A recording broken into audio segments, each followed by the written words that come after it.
Bismillahirrahmanirrahim. Assalamualaikum warahmatullahi wabarakatuh. Alhamdulillah ala kulli ni'matillah. Assalatu wassalamu ala Rasulillah Sayyidina Muhammad ibn Abdillah. La haula wala quwwata illa billah. Amma ba'd. Rabbi shrah li sadri wa yassir li amri wahlul 'uqdatam min lisani yafqahu qawli. Subhanaka la ilma lana illa ma 'allamtana innaka antal 'alimul hakim. Wonten karsanipun sepuh sedaya takmir mushola ugi jamaah salat Isya ingkang kula hormati, Bapak-bapak Ibu sedaya dipun rahmat Allah Subhanahu wa taala. Syukur alhamdulillah dalam menika bahwa yang sami tasih dengan sehat dengan selamat dengan sempat saged nindakaken rawuh wonten majelis ilmu utawi majelis dzikir sekaligus sebagai taman surga. Salah satu di antara ciri-ciri orang dapat ampunan Allah, ciri-ciri orang akan mendapat husnul khotimah adalah dimudahkannya oleh Allah SWT untuk berbuat kebaikan. Semoga kita termasuk orang yang mampu meraih husnul khotimah. Amin. Mari kita mulai dengan baca Al-Fatihah bersama-sama. Semoga mendapat berkah dari Allah SWT. Ridho ilahi ta'ala bisyaitu Rasulullah Rasul Quran Alhamdulillah Mustafa Muhammad SAW. Al-Fatihah. A'udzu billahi minasyaitonir rajim. Bismillahirrahmanirrahim. Alhamdulillahirabbil alamin. Ar-Rahmanir Rahim. Maliki yaumiddin. Iyyaka na'budu wa iyyaka nasta'in. Ihdinas siratal mustaqim siratal ladzina an'amta 'alaihim ghairil maghdubi 'alaihim waladdallin. Rabbighfirli wa amin. Bapak yang hormati, kajian kita pada hari ini adalah adab mandi. Memang Islam memang sungguh sangat sempurna, semua ada ajarannya, mulai dari tidur, bangun tidur, masuk kamar mandi, mandinya juga, makan, minumnya juga, semua diatur dalam syariat Islam ini. Sangat sempurna, hal-hal yang detail pun berpakaian, bercermin, semua ada tata krama, adat ataupun syariatnya bisa diatur. Kali ini adat mandi tentunya banyak semua sudah biasa mandi, ngertos mandi, mandi sudah biasa mandi. Ada yang sehari mandi 1 kali, ada yang 2 kali, ada yang 2 hari mandi sekali, ada yang sehari 5 kali mandi terus juga ada ya. Karena mandi itu hukum asalnya adalah mubah. Mubah itu boleh dilakukan, boleh tidak. Kenapa kok boleh dilakukan? Karena kita manusia punya jasad, punya fisik jasmani. Kalau malaikat nggak perlu mandi, nggak punya fisik jasmani. Jin nggak perlu mandi, nggak punya fisik jasmani seperti kita. Nah, kita perlu mandi karena punya fisik jasmani ini. Kadang-kadang mandi yang asal hukumnya mubah, kadang-kadang berubah jadi wajib, kadang juga berubah jadi sunnah, boleh jadi haram juga dilakukannya karena niat yang salah dan cara melakukan yang salah sehingga menjadi haram melakukannya. Mandi yang hukumnya wajib itu disebabkan karena ya kalau perempuan selesai datang bulan haid atau menstruasi sudah selesai maka wajib mandi, tidak boleh ditunda-tunda, diundur-undur. Sudah wajib mandi kok sesuai aku sesuai diundur-undur, tidak boleh diundur-undur, sudah wajib mandi. Begitu pula kalau laki-laki karena selesai dari keluar sperma atau karena selesai berhubungan dengan istrinya, segera wajib mandi. Wajib mandi pula kalau perempuan selesai nifas wajib mandi pula kalau meninggal dunia. Hanya saja karena meninggal dunia nggak bisa mandi sendiri, maka wajib dimandikan. Kalau mandinya wajib, tapi karena nggak bisa melakukan sendiri, jadi wajib dimandikan yang meninggal dunia itu. Mandi bisa berubah jadi sunnah hukumnya kalau niat mandinya dilakukan tadi pagi, niatnya aku mandi untuk sholat Jumat, begitu. Tadi pagi saya juga begitu tadi pagi. Nah, niat saya mandi untuk sholat Jumat nanti, sunnah karena Allah Ta'ala, jadi berpahala. Kalau mandinya diniatkan untuk sholat Jumat tadi, sunnah jadi berpahala. Namun kalau mubah tidak ada pahalanya. Kalau wajib juga berpahala. Jadi mandi kadang-kadang berpahala, kadang tidak, tergantung melaksanakannya pakai yang mubah, yang sunnah atau yang wajib. Nah, kalau mandinya kumpul bareng-bareng untuk Soeharto, campur lanang itu udah bareng, apa hukumnya kira-kira? Udah bareng-bareng, campur baur tak karuan, jenis kelaminnya enggak dibeda-bedakan, terus bareng-bareng kumpul dalam menyambut satu Muharram. Nah, jadi beda hukumnya, tidak lagi sunnah, tidak lagi wajib, malah haram untuk mandi bareng-bareng campur baur tanpa mengenal mahram atau bukan, nah, tanpa mengenal aurat atau bukan, semuanya butuh bareng di kamar di sungai bareng-bareng. Allah na'udzubillah ini. Adapun adab mandi yang diajarkan di sini adalah faida asobat ka janabatun min ihtilamin, ketika faida sobatnya ketika Anda berada dalam janabat atau ihtilam karena junub, karena mimpi keluar sperma, gara-gara mimpi terus keluar spermanya menyebabkan wajib mandi, awiqoin, atau karena senggama berkumpul dengan suami istri menjadikan wajib mandi. Fakhudul ina, atau bahasa lainnya tadi jima, bahasa lainnya fakhud al ina'a, maka segeralah ambil tempat air untuk mandi kalau menjumpai hal yang semacam itu tadi. Maka seperti yang itu tadi, entah itu karena berkumpulnya suami istri, entah itu karena keluar sperma, entah karena mimpi ataupun karena melihat sesuatu yang menyebabkan timbulnya rangsangan sehingga keluar spermanya, ataupun karena yang lain yang mewajibkan mandi dan boleh jadi sunnah mandinya.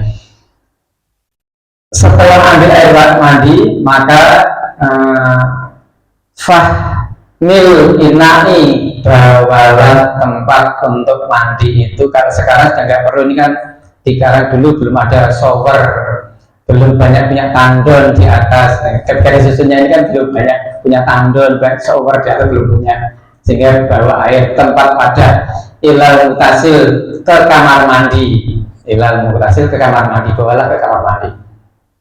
Kemudian letakkan gayung di tangan kanan kalau menggunakan gayung, kemudian gantian sebagian kiri dan sebagainya. Wahasil yadaika awalan, cucilah tanganmu yang pertama di tangan dulu, salah 3 kali, setidaknya 3 kali lah. Syukur kalau sekali bersih, 3 kali tidak bersih ya lebih dari 3 kali saya bersih. Wa'azil ma'ala badanika, kemudian wujud ke badan, membersihkan badan. Ketika mandi ini diawali dengan membersihkan badan, tangan dari hal-hal yang najis, min qadrin dari perkara yang kotor, entah itu kotor kamaniin seperti kena mani, khotib dan lain sebagainya. Wa min najasatin, kalau kena najis, bersihkan dulu sebelum mulai mandi, bersihkan dulu kotor-kotor di badan, najisnya bersihkan dulu, kemudian watawadok, berwudu. Setelah bersih, yakin bersih, enggak ada najis, enggak ada yang kotor, dan bersih, kemudian watawadok, berwudu. Karena sabab fi wudu ika lisolati, sebagaimana wudu yang kita lakukan ketika mau sholat. Ya wudu biasa lah, wudu seperti yang kemarin pernah kita pelajari bab adab wudu itu. Syukur-syukur bisa melaksanakan sesuai dengan adab wudu yang pernah kita pelajari kemarin, dari doanya saat kumur-kumur, doa ketika basuh muka, doa ketika basuh tangan, doa ketika mengusap kepala, telinga, kaki dan sebagainya. Sakit ngamali betul ini. Sakit ngamali betul ini. Wudhunya seperti biasa atau berubah tambah balik. Ya, kalau berubah berarti mengamalkan saat basuh wajah diniatkan, ya Allah putihkan wajahku cerah di saat hari kiamat nanti, jangan gelapkan wajahku ya Allah di saat kegelapan hari kiamat nanti. Begitu sambil doa dalam hati, tidak sambil teriak dalam hati dan sebagainya. Wudhu sebagaimana wudhu ketika untuk sholat. Wa akhirul husli qadamaika, dan wa akhiru husli qadamaika, cuci dua kaki, ya juga cuci dua kaki, fi nusrati rizlaki, sampai dua kaki juga kita dicuci semua, dibersihkan kakinya. Kaila yudia ulma, sampai tidak ada air yang sia-sia terbuang dengan percuma. Kalau wudhunya sudah sempurna, sudah baik, baru mulai melakukan mandi dengan mengguyur bagian kanan. Kalau pakai gayung, kalau pakai shower ada manggil pakai keran, ya enak saja langsung di kepala, karena tadi sudah waktu wudhu sudah memulai dari yang kanan baru yang kiri, maka di saat mandi boleh langsung di kepala. Tapi kalau belum dengan dimulai wudhu, lupa tadi belum wudhu, mulailah mengguyur anggota tubuh yang kanan, tangan kanan, kaki kanan, tidak langsung di kepala, sehingga tidak kaget saraf-saraf tubuh ini. Biar persiapan dulu, mulai yang kanan, yang kiri, baru kepala, badan, dan seterusnya. Kalau sudah menghilangkan.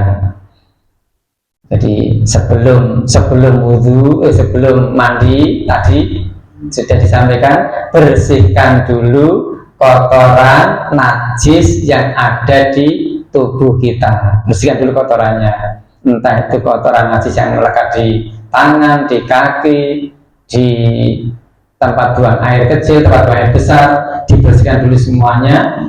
Kemudian wudhu, selesai wudhu baru mandi.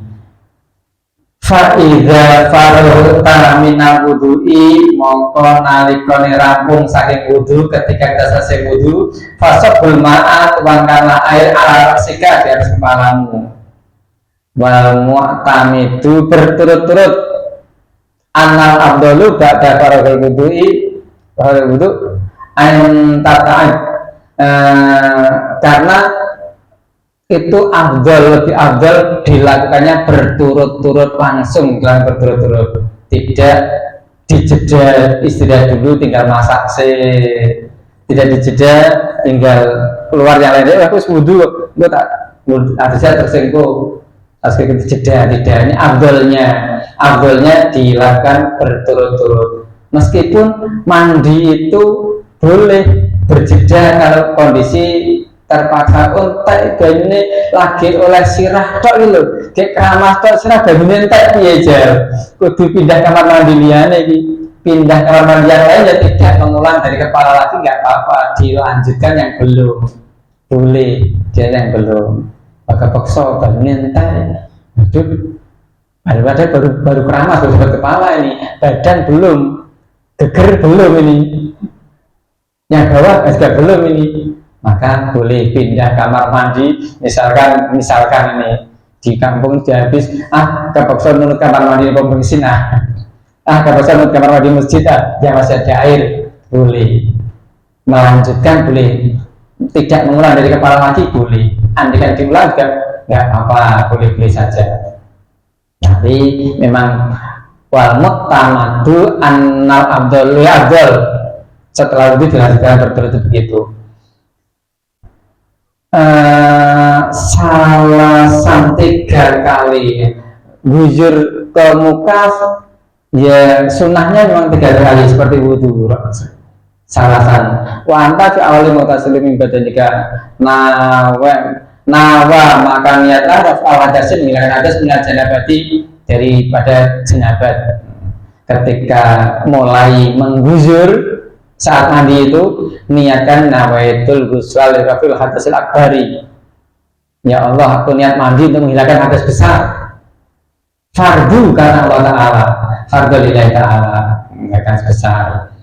Karena tadi dalam kondisi janabah itu kondisi tidak suci, berhadas besar, atau semisalnya. Summa ala syaqil aimani, kemudian gujur bagian tubuh yang kanan, salasan 3 kali gujuran. Summa ala aisari salasan, kemudian gujur bagian tubuh yang kiri 3 kali juga gujuran. Nek sawur piye panhitunge? Dikira-kira dhewe lah. 3 kali itu sunnahnya. Sekali sudah rata ya sudah. 3 kali belum rata diulang sampai 5 kali juga boleh. Jadi sunnahnya 3 kali, tujuannya untuk meratakan air ke seluruh tubuh, jangan sampai ada yang kelewatan. Kalau ada yang kelewatan berarti belum sah mandinya, karena harusnya seluruh tubuh terguyur oleh air mandi. Wa adalaka ma akbala, kemudian kosok-kosoklah, kosok-kosok ma akbala min badanika wa ma adbaro, kosok-kosok bagian depan tubuh yang depan dikosoki, min badanika dari tubuh kita, wa ma adbaro, dan bagian belakang juga dihubung dikosok-kosok juga, kosok-kosok. Selain membersihkan juga tujuannya meratakan air ke seluruh tubuh. Siapa tahu di bagian tubuh kita ada tidak sengaja ketempelan solasi, dikosok-kosok terus terasa solasi ini menghalangi masuknya air ke kulit sehingga menyebabkan tidak sahnya mandiku karena terhalang oleh solasi yang nempel di tubuh saat tidur. Aku tidurnya kan nggak pakai kaos, nggak pakai baju, hanya pakai celana karena panas banget, sumuk banget ini. Nggak tahunya tadi ada solasi nempel di tubuh. Jadi disunahkan menunjuk kanan 3 kali, kiri 3 kali, kosok-kosok juga salasan, kosok-kosok 3 kali. Wa khalilu sya'ru ra'sika wa lihayatika. Kemudian sudah selesai kosok-kosok badan, kosok-kosok rambut, jangan lupa sela-sela rambut yang rambutnya tebal terutama, sehingga kulit kepala terkena pula gujuran air. Begitu pula bapak-bapak yang jenggotnya tebal, yang jambangnya gudege tebal, perlu di sela-sela dikosok-kosok supaya kemasukan air pula kulitnya. Ini sunnahnya begitu. Kalau merasa sudah cukup hanya luarnya saja, ya monggo, tapi disunahkannya agar sah mandinya, maka di sela-sela rambut dan di sela-sela janggut, jenggot, jambang maupun godek. Wa usulul ma'i ila muhatoful badani, dan sampaikan air ke lipatan-lipatan tubuh kita. Kadang-kadang lipatan yang paling tampak bagi orang yang tidak punya lipatan tubuh adalah telinga. umumnya manusia telinga punya lipatan lipat.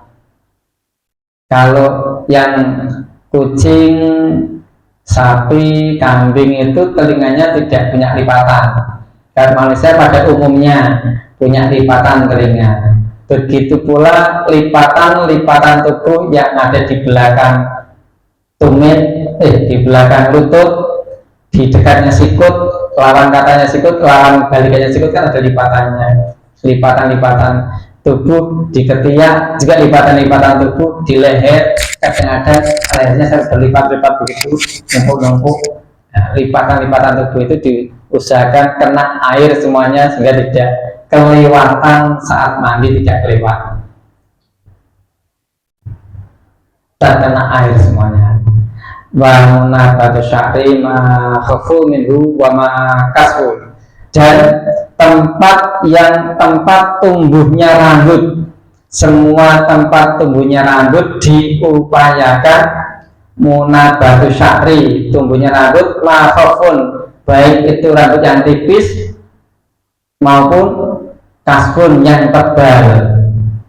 Nah, kalau yang seperti saya kan tipis rambutnya, jadi rambutnya tipis gampang ya, kadang-kadang satu tebal gitu, tebal banget. Itu perlu di sela-sela agar airnya masuk mengenai ke kulit bagian tubuh yang dimandikan. Wa uhadiru antamasa dakaroka ba'dal wudu, ketika mandi diupayakan tangan ini sudah tidak lagi menyentuh uhadiru antamasaka, menyentuh dakaroka, kemaluan, sehingga wudunya tidak batal. Susah kan? Susah betul. Saat mandi, karena sudah wudu, diupayakan tangan tidak memegang tempat kubul maupun dubur, tempat pembuangan air kecil maupun tempat buang air besar, agar wudunya tetap tidak batal. Karena kalau menyentuh itu wudunya kan batal karena megang itu, maka diusahakan begitu. Wahadiru, dihindarilah antamasa untuk menyentuh dakar pada wudu setelah wudu itu. Fa'in asobaru yadaka ma'adal wudu, maka kalau ternyata tangan itu menyentuh, maka batal wudunya, menyentuh tadi batalah wudunya. Ya terus Pak, wudunya Pak? Ya enggak lah, ya sudah lanjutkan aja mandinya.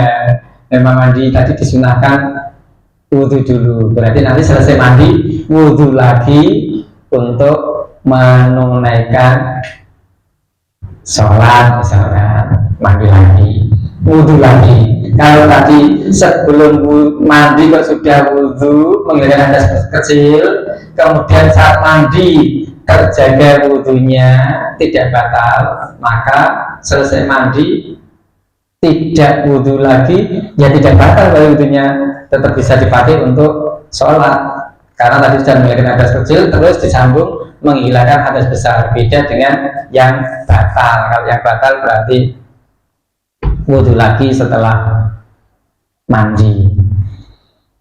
Wal fardhu min jumlati dzalika kulluhu, dan perkara-perkara yang wajib dalam mandi ini diantaranya adalah an-niyatu, niat. Rukun mandi yang pertama adalah niat. Wa izalatu najasati, dan menghilangkan najis. Wastiya'atul badani, dan ngosoki ngeratake banyu ning awak ketika mandi. Saat mandi meratakan air ke seluruh tubuh. Rukun mandi itu niat, diniati untuk menghilangkan najis, kotoran yang melekat di tubuh, dan meratakan air ke seluruh tubuh. Jadi sebelum mandi memang tadi sudah disunahkan untuk menghilangkan dulu najisnya, kotor-kotoran itu bisa dulu, baru kemudian mandi. Wal fardhu jumlah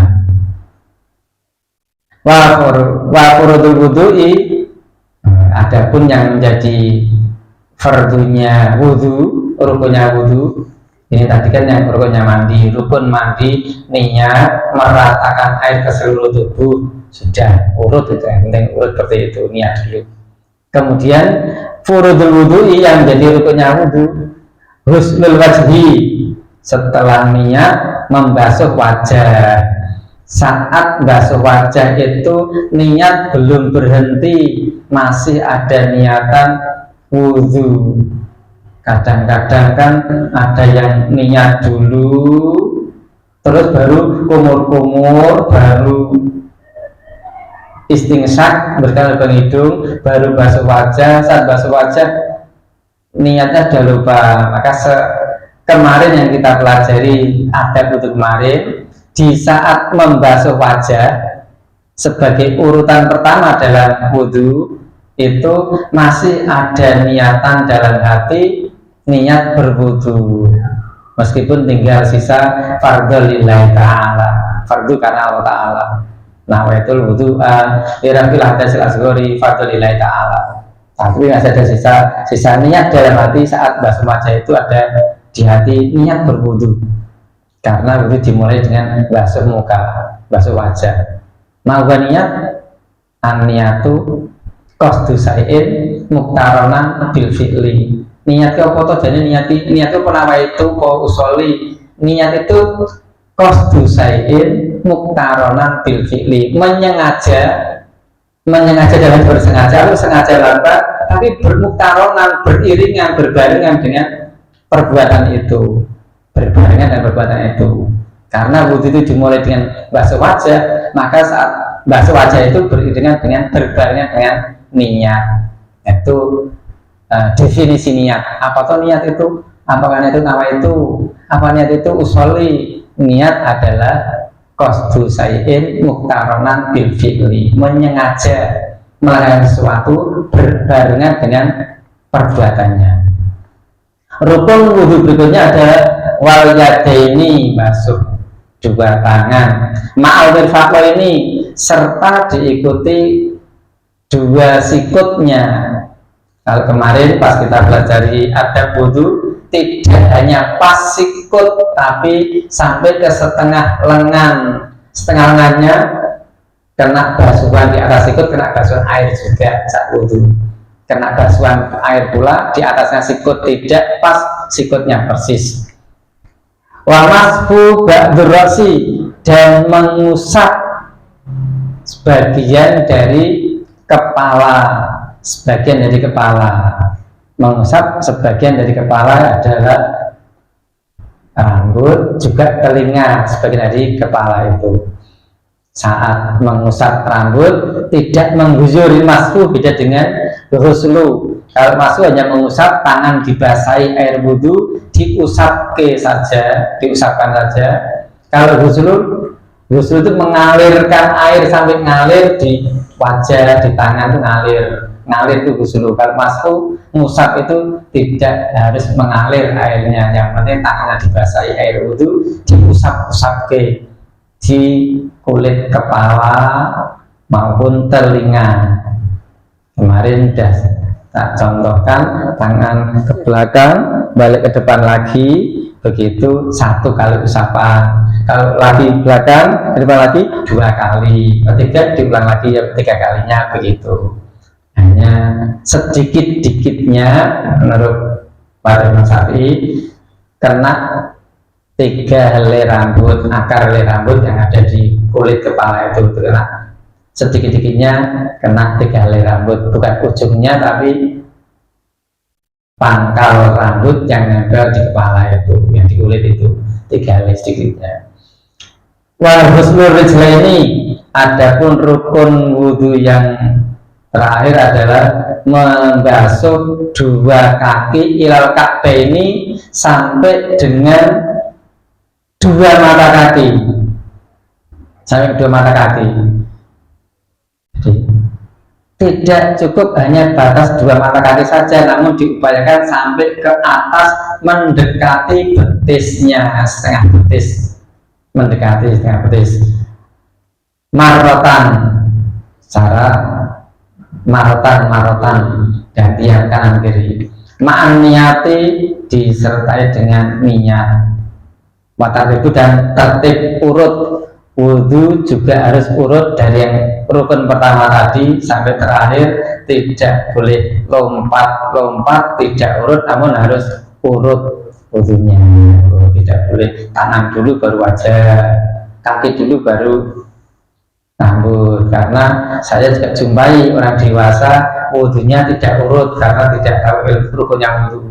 Saya jumpai saat saya wudhu bareng dengan orang dewasa, tapi ada juga yang tidak urut wudhunya. Tapi saya belum berani menegur, beraninya mengingatkan kalau ikut ngaji bareng gini baru tak ingatkan. Tapi kalau praktek belum berani mengingatkan saya. Masya Allah. Ini judulnya adab mandi, tapi di dalamnya ada wudhunya juga, karena memang tadi disunahkan wudhu sebelum mandi, sehingga sempurnalah mandinya karena menghilangkan hadas kecil dan juga menghilangkan hadas besar. Adapun mandi yang kondisi sangat kedinginan, aku kan jenabat, kondisiku kan kondisi sedang junub, tapi mau mandi kok dingin banget, udaranya ini hampir 5 derajat, ini nggak kuat aku mandi. Ya kalau kondisi terpaksa seperti itu boleh mandi menggunakan air hangat yang sudah dihangatkan. Kalau kondisinya seperti sekarang ini, panas seperti ini, tidak dianjurkan untuk pakai air hangat. Jadi anjurkannya pakai air yang netral, yang normal, yang tidak dihangatkan, tidak direbus dulu.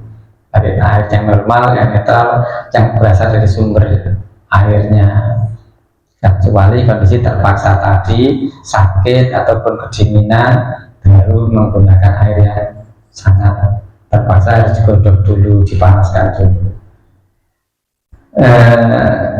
Hanya itu tentang mandi, ada mandi yang saya bacakan malam ini. Mungkin ada sesuatu yang ingin Bapak Ibu tambahkan, nanti di luar selesai ditutupnya kajian ini. Kita akhiri dengan doa para bareng-bareng.